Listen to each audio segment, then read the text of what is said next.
इचलकरंजी महानगरपालिकेची प्रथमच होऊ घातलेली इलेक्शन या निमित्तानं प्रभाग क्रमांक 3 चे अपक्ष उमेदवार जे उभे राहिले होते ते राजू खोतसाहेब आपल्याशी जोडलेले आहेत। आज खोतसाहेब माघारीचा शेवटचा दिवस होता आणि आजच्या दिवशी आज त्यांनी माघारी घेऊन जांभळे साहेबांना या ठिकाणी पाठिंबा दर्शवलाय। आपण त्यांना या ठिकाणी विचारूयात की आपण कोणत्या मुद्द्यावर आपण निवडणुकीच्या संदर्भात माघारी घेतला।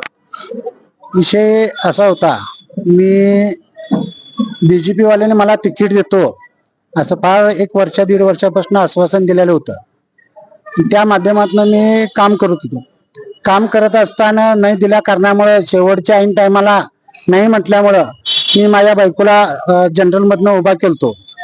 ते उभा करत असताना पुन्हा मी एकदा विचार केलं की जांभळे साहेब ह्या भागातलं नेतृत्व म्हणजे जसं शापूर प्रश्न करत आलेले आहे आणि या भागामध्ये विकास भरपूर कामं केल्यात आणि नितीन साहेब हे माझं खास म्हणजे माझं काळजी करणारा माझा नेता होता। त्याच्यामुळं मला असं कुठंतरी वाटायला लागलं, नाही मला आता हे इलेक्शन मी मागं घेऊन तिकीट मागं घेऊन मला असं वाटलं की मी नाही माझं काय तर द्यायला लागते साहेबाला। का तर साहेबांना मागच्या वेळी मला स्वीकृत नगरसेवक पद दिले नाही, म्हटलं आता मी साहेबांचा प्रचार करून साहेबांच्या 4 सीटा निवडून आणण्यासाठी मी माझी सीट ही मागं घेतलोय। आणि ह्या बीजेपी सरकारनं जे आत्ताचे नेते आहेत त्यांचं मला कुठं तर काहीतरी खटका लागलाय। का तर मला वाटतं 2006 मी ह्या प्रभागामधनं अपक्ष निवडून आलो। अपक्ष निवडून आल्यानंतर माणूस साहजिक असतो जो सत्तेत जातो। त्यावेळी माझ्या हिशोबानं आवाडे साहेबांची सत्ता होती, पण मी सत्तेत गेलो नाही, मी बीजेपी मध्ये गेलो आणि विरोध पार्टीमध्ये राहून मी माझ्या भागातला एकाच अशी कामं केली की आजही भागात गेलं तर की राजू खोतच पाहिजे म्हणतात नगरसेवक। आणि या भागात एखादी रात्री मला वाटते सगळ्यात जादा माहितीला मी गेलेला माणूस आहे। रात्री असेल दिवसा असेल, खोत घरात कळालं की कुणाचं मयत झालंय, काही अडचण आली तर आम्ही धावून जाऊन ते कामं करणारी माणसं। पण आज काय झाले, बीजेपी पक्ष श्रीमंताचा पक्ष झाला। त्यांना मी ज्यावेळी तिकीट नाकारायचं माझं एक कारण की मला 50 लाख रुपये मागाले। माझं 50 लाख असतं तर मी पत्र्याच्या घरात राहणारा माणूस मी आरसीच्या घरात राहिला असतो। मग आता मी 50 लाख रुपये आणून यांच्यासंग इलेक्शन लढण्यापरस मी अपक्ष लढायची भूमिका घेतलेलो। पण नंतर मला असं वाटलं की नाही बाबा, नुसतंच का लढावं असं नसते। जंगलात राहून वाघ 2 पावलं मागं चालला, लोकांना वाटतंय तू भिला।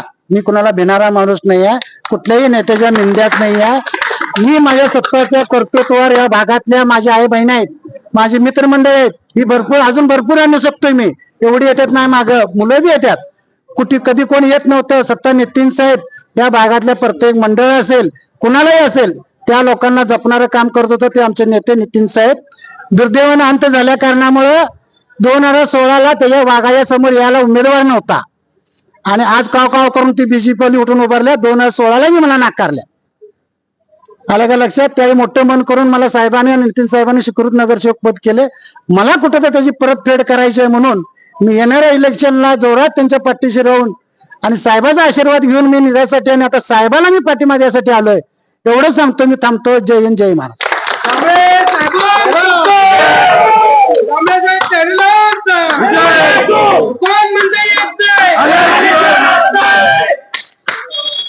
या ठिकाणी आपण बघितलं असाल, कोणत्याही परिस्थितीमध्ये प्रभागाचा विकास हा जांभळे साहेबांच्या माध्यमातून केल्याशिवाय राहणार नाही असं इथं अभिवचन या ठिकाणी राजू खोत साहेबांनी दिलेलं आहे। आणि त्या ठिकाणी त्यांनी जांभळे साहेबांना या ठिकाणी मोठ्या उत्स्फूर्तपणे नागरिकांच्या समेत पाठिंबा दिला। चॅनेलला सबस्क्राइब करा,